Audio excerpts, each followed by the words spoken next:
شروع اللہ کے نام سے جو بڑا مہربان نہایت رحم کرنے والا ہے۔ یہ باب وسوسہ کے بیان میں ہے۔ الحمدللہ اس سے پہلے کتاب الایمان کے 2 باب مکمل ہو چکے ہیں۔ اگر آپ نے نہیں سنا تو ان کو آپ دیکھ سکتے ہیں۔ آج انشاءاللہ کتاب الایمان کا 3 باب الوسوسہ کے بیان میں ہے۔ حدیث شروع کرنے سے پہلے چند چیزوں کا جاننا ضروری ہے۔ وسوسہ گناہ یا کفر سے متعلق اس خیال کو کہتے ہیں جو دل میں گزرے یا شیطان دل و دماغ میں ڈالے۔ اس کے مقابلے پر الہام اس اچھے اور نیک خیال کو فرماتے ہیں جو اللہ تعالیٰ کی طرف سے دل و دماغ میں ڈالا جاتا ہے۔ وسوسے کی قسمیں، وسوسہ کی مختلف صورتیں اور نوعیتیں ہوتی ہیں اور اسی اعتبار سے علماء نے اس کی الگ الگ قسمیں متعین کی ہیں۔ چنانچہ وسوسے کی ایک قسم تو ضروری یعنی اضطراری ہے اور دوسری قسم اختیاری ہے۔ ضروری یا اضطراری وسوسہ اس کو فرماتے ہیں کہ کسی گناہ کا یا ایمان و تلقین کے منافی کسی بات کا خیال اچانک اور بے اختیار دل و دماغ میں گزر جائے۔ اس کو اصطلاحی طور پر حاجز سے تعبیر کیا جاتا ہے۔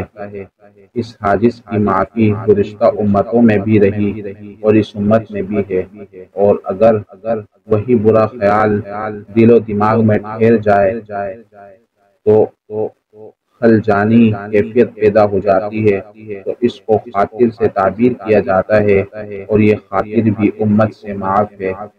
اختیاری وسوسہ اس کو فرماتے ہیں کہ کسی گناہ یا ایمان و یقین کے منافی کسی بات کا خیال دل و دماغ میں پیدا ہو، ٹھہرا رہے، لگاتار رہے، مستقل خلجان کرتا رہے، طبیعت کی خواہش بھی اس کے کرنے کی ہو اور ایک وہ لذت و محبت بھی اس کی کے تئیں محسوس ہو۔ اختیاری وسوسے کی یہ صورت ہم کہلاتی ہے اور یہ بھی صرف اس امت سے معاف ہے۔ اس پر کوئی مواخذہ نہیں جب تک یہ عملی صورت اختیار نہ کرے۔ اس پر کوئی گناہ نامہ اعمال میں نہیں لکھا جاتا، بلکہ اگر عمل کا قصد ہو جائے اور پھر اپنے آپ کو عمل سے باز رکھے تو اس کے عوض نیکی لکھی جاتی ہے۔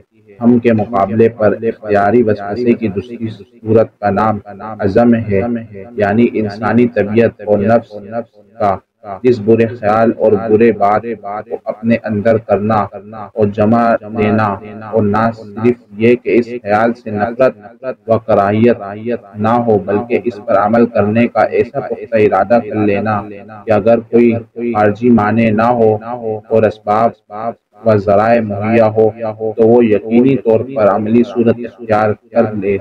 وسوسے کی یہ صورت ایسی ہے جو قابل مواخذہ ہے، لیکن اس مواخذے کی نوعیت عملی طور پر ہونے والی مواخذے سے ہلکی ہوگی۔ مطلب یہ کہ وسوسہ جب تک اندر رہے گا اس پر کم گناہ ہوگا، اور جب اندر سے نکل کر عملی صورت اختیار کرے گا تو گناہ زیادہ ہوگا۔ یہاں یہ وضاحت ضروری ہے کہ وسوسے کی مذکورہ بالا قسم ان افعال و اعمال کی نسبت سے ہے جن کے وقوع اور صدور کا تعلق ظاہری اعضاء جسم سے، جیسے زنا، چوری وغیرہ، جو باتیں دل و دماغ کا فعل کہلاتی ہیں جیسے برا عقیدہ، حسد وغیرہ وغیرہ، تو وہ اس قسم میں داخل نہیں ہیں۔ ان کے ہمیشہ استمرار پر ہی مواخذہ ہوتا ہے۔ انشاءاللہ اس تفصیل سے آگے حدیثوں کو سمجھنا اور بھی آسان ہو جائے گا۔ اب حدیث بیان کیے جائیں گے۔ اللہ عالم۔ حضرت ابو ہریرہ رضی اللہ عنہ فرماتے ہیں کہ رسول اللہ صلی اللہ علیہ وسلم نے فرمایا، حقیقت یہ ہے کہ اللہ تعالیٰ نے میری امت کے لوگوں کے ان وسوسوں کو معاف کر دیا جو ان کے دل میں پیدا ہوتے ہیں جب تک وہ ان وسوسوں پر عمل نہ کریں اور ان کو زبان پر نہ لائیں۔ مشکوٰۃ المصابیح حدیث نمبر 63۔ حضرت ابو ہریرہ رضی اللہ عنہ فرماتے ہیں کہ ایک دن رسول اللہ صلی اللہ علیہ وسلم کے چند صحابی بارگاہ رسالت میں حاضر ہوئے اور عرض کیا کہ ہم اپنے دلوں میں بعض ایسی باتیں یعنی وسوسے پاتے ہیں جن کا زبان پر لانا بھی ہم برا سمجھتے ہیں۔ سرکار دو عالم صلی اللہ علیہ وسلم نے پوچھا، کیا تم واقعی ایسا پاتے ہو کہ جب کوئی ایسا وسوسہ تمہارے اندر پیدا ہوتا ہے تو خود تمہارا دل اس کو ناپسند کرتا ہے اور اس کا زبان پر لانا بھی تم برا جانتے ہو؟ صحابہ نے عرض کیا، جی ہاں۔ تب رسول اللہ صلی اللہ علیہ وسلم نے فرمایا، یہ کھلا ہوا ایمان ہے۔ مشکوٰۃ المصابیح حدیث نمبر 64۔ حضرت ابو ہریرہ رضی اللہ عنہ فرماتے ہیں کہ رسول اللہ صلی اللہ علیہ وسلم نے فرمایا، تم میں سے بعض آدمیوں کے پاس شیطان آتا ہے اور یہ کہتا ہے کہ فلاں فلاں چیز کو کس نے پیدا کیا اور اس چیز کو کس نے پیدا کیا، تاکہ پھر وہ یوں کہتا ہے کہ تیرے پروردگار کو کس نے پیدا کیا۔ جب نوبت یہاں تک آ جائے تو اس کو چاہیے کہ اللہ سے پناہ مانگے اور اس سلسلے کو ختم کر دے۔ مشکوٰۃ المصابیح حدیث نمبر 65۔ حضرت ابو ہریرہ رضی اللہ عنہ راوی ہیں کہ سرکار دو عالم صلی اللہ علیہ وسلم نے ارشاد فرمایا، لوگ ہمیشہ اپنے دل میں مخلوقات وغیرہ کے بارے میں خیالات پکاتے رہیں گے، یہاں تک کہ کہا جائے گا، یعنی دماغ میں یہ وسوسہ آئے گا کہ اس تمام مخلوقات کو اللہ نے پیدا کیا تو اللہ کو کس نے پیدا کیا؟ بس جس آدمی کے دل و دماغ میں اس قسم کا خیال اور وسوسہ پیدا ہو تو وہ یہ کہے کہ میں اللہ تعالیٰ پر اور اس کے رسول پر ایمان لایا۔ مشکوٰۃ المصابیح حدیث نمبر 67۔ حضرت عبداللہ ابن مسعود رضی اللہ عنہ راوی ہیں کہ سرکار دو عالم صلی اللہ علیہ وسلم نے ارشاد فرمایا، تم میں سے کوئی آدمی ایسا نہیں اس کے ساتھ ایک ہمزاد جن یعنی شیطان میں سے اور ایک ہمزاد فرشتوں میں سے مقرر نہ کیا گیا ہو۔ صحابہ نے عرض کیا، یا رسول اللہ، کیا آپ صلی اللہ علیہ وسلم کے ساتھ بھی؟ آپ صلی اللہ علیہ وسلم نے فرمایا، ہاں میرے ساتھ بھی، لیکن اللہ نے مجھ کو اس جن معطل سے مقابلہ کرنے میں مدد دے رکھی ہے، اس لیے میں اس کے مکر و فریب اور اس کی گمراہی سے محفوظ رہتا ہوں، بلکہ یہاں تک کہ وہ بھی مجھے بھلائی کا مشورہ دیتا ہے۔ مشکوٰۃ المصابیح حدیث نمبر 67۔ حضرت انس رضی اللہ عنہ فرماتے ہیں کہ رسول اللہ صلی اللہ علیہ وسلم نے فرمایا، انسان کے اندر شیطان اس طرح دوڑتا پھرتا ہے جیسے رگوں میں خون گردش کرتا ہے۔ مشکوٰۃ المصابیح حدیث نمبر 68۔ حضرت ابو ہریرہ رضی اللہ عنہ فرماتے ہیں کہ رسول اللہ صلی اللہ علیہ وسلم نے فرمایا، بنی آدم کے یہاں جو بھی بچہ پیدا ہوتا ہے شیطان اس کو چھوتا ہے، جس کی وجہ سے بچہ چیخ اٹھتا ہے، لیکن ابن مریم حضرت عیسیٰ علیہ السلام اور ان کی ماں کو شیطان نے نہیں چھوا۔ مشکوٰۃ المصابیح حدیث نمبر 69۔ حضرت ابو ہریرہ رضی اللہ عنہ راوی ہے کہ سرکار دو عالم صلی اللہ علیہ وسلم نے ارشاد فرمایا، ولادت کے وقت بچہ اس لیے روتا ہے کہ شیطان اس کو کچو کے لگاتا ہے۔ مشکوٰۃ المصابیح حدیث نمبر 70۔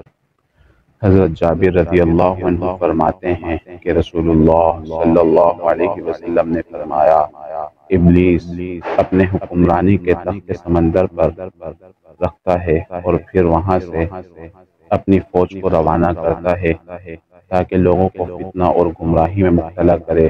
اس کی فوج میں ابلیس کا سب سے بڑا مقرب وہ ہے جو سب سے بڑا فتنہ ڈالے۔ ان میں سے ایک واپس آ کر کہتا ہے، میں نے فلاں فتنے پیدا کیے۔ ابلیس نے اس کو جواب میں یہ کہتا ہے، تو نے کچھ نہیں کیا۔ رسول اللہ صلی اللہ علیہ وسلم فرماتے ہیں، پھر ان میں سے ایک آتا ہے اور کہتا ہے، میں نے ایک بندے کو گمراہ کرنا شروع کیا اور اس وقت تک اس آدمی کا پیچھا نہیں چھوڑا جب تک کہ اس کے اور اس کی بیوی کے درمیان جدائی نہ ڈلوا دی۔ رسول اللہ صلی اللہ علیہ وسلم فرماتے ہیں کہ ابلیس یہ سن کر اپنے قریب بٹھا لیتا ہے اور کہتا ہے تو نے اچھا کام کیا۔ مشکوٰۃ المصابیح حدیث نمبر 71۔ حضرت جابر رضی اللہ عنہ فرماتے ہیں کہ رسول اللہ صلی اللہ علیہ وسلم نے فرمایا، شیطان اس بات سے مایوس ہو گیا کہ جزیرہ عرب میں نماز پڑھنے والے مسلمان اس کی پرستش کریں، لیکن اس کے درمیان فتنہ و فساد پھیلانے سے مایوس نہیں ہوا۔ مشکوٰۃ المصابیح حدیث نمبر 72۔ حضرت عبداللہ ابن عباس رضی اللہ عنہ سے روایت ہے کہ رسول اللہ صلی اللہ علیہ وسلم کی خدمت میں ایک صحابی نے حاضر ہو کر عرض کیا، یا رسول اللہ صلی اللہ علیہ وسلم، میں اپنے اندر ایسا برا خیال اور وسوسہ پاتا ہوں کہ زبان سے اس کا اظہار کی بجائے جل کر کوئلہ ہو جانا مجھ کو زیادہ پسند ہے۔ رسول اللہ صلی اللہ علیہ وسلم نے یہ سن کر فرمایا، اللہ کا شکر ادا کرو جس نے اس برے خیال کو وسوسے کی حد تک رکھا ہے۔ مشکوٰۃ المصابیح حدیث نمبر 73۔ حضرت عبداللہ ابن مسعود رضی اللہ عنہ سے روایت ہے کہ سرکار دو عالم صلی اللہ علیہ وسلم نے ارشاد فرمایا، حقیقت یہ ہے کہ ہر انسان پر ایک تصرف تو شیطان کا ہوتا ہے اور ایک تصرف فرشتے کا۔ شیطان کا تصرف تو یہ ہے کہ وہ برائی پر ابھارتا ہے اور حق کو جھٹلاتا ہے، اور فرشتے کا تصرف یہ ہے کہ وہ نیکی پر ابھارتا ہے اور حق کی تصدیق کرتا ہے۔ لہذا جو آدمی نیکی پر فرشتے کے ابھارنے کی ایک کیفیت اپنے اندر پائے تو اس کو سمجھنا چاہیے کہ یہ اللہ تعالیٰ کی جانب سے ہدایت ہے، اس کو اللہ کا شکر ادا کرنا چاہیے۔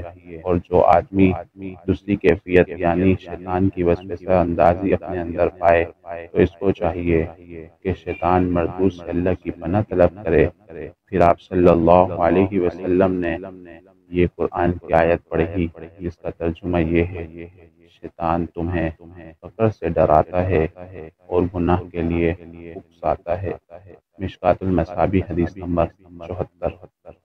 حضرت ابو ہریرہ رضی اللہ عنہ رسول اللہ صلی اللہ علیہ وسلم سے روایت کرتے ہیں کہ آپ نے فرمایا، لوگ پہلے تو مخلوقات کے بارے میں سوال کریں گے اور پھر آخر میں یہ وسوسہ پیدا کیا جائے گا کہ ساری مخلوق کو اللہ نے پیدا کیا ہے، تو خود اللہ کو کس نے پیدا کیا؟ جب یہ سوال پیدا کیا جائے تو تم کہو کہ اللہ ایک ہے، اللہ بے نیاز ہے، نہ اس کو کسی نے جنا نہ کسی نے اس کو جنا، اور کوئی اس کا ہم سر یعنی جوڑا نہیں۔ پھر اپنی بائیں طرف 3 بار پکار دو اور شیطان مردود سے اللہ کی پناہ مانگو۔ مشکوٰۃ المصابیح حدیث نمبر 75۔ حضرت انس رضی اللہ عنہ فرماتے ہیں کہ رسول اللہ صلی اللہ علیہ وسلم نے فرمایا، لوگ ہمیشہ آپس میں سوال کرتے رہیں گے، یعنی شیطانی وسوسوں کی صورت میں ان کے اندر اس طرح کے خیالات پیدا ہوتے رہیں گے کہ جب ہر چیز کو اللہ نے پیدا کیا تو اللہ تعالیٰ کو کس نے پیدا کیا؟ صحیح البخاری اور صحیح مسلم کی روایت میں یوں ہے، انس رضی اللہ عنہ نے کہا کہ رسول اللہ صلی اللہ علیہ وسلم نے فرمایا، اللہ تعالیٰ فرماتا ہے کہ آپ صلی اللہ علیہ وسلم کی امت کے لوگ اگر شیطان کے وسوسہ اندازی سے چوکنا نہ رہے تو پہلے یوں کہیں گے کہ یہ کیا ہے اور یہ کیسا ہے، یعنی مخلوقات کے بارے میں تحقیق و تجسس کریں گے، اور پھر آخری میں یہ کہیں گے کہ تمام چیزوں کو اللہ نے پیدا کیا ہے، تو اللہ تعالیٰ کو کس نے پیدا کیا ہے؟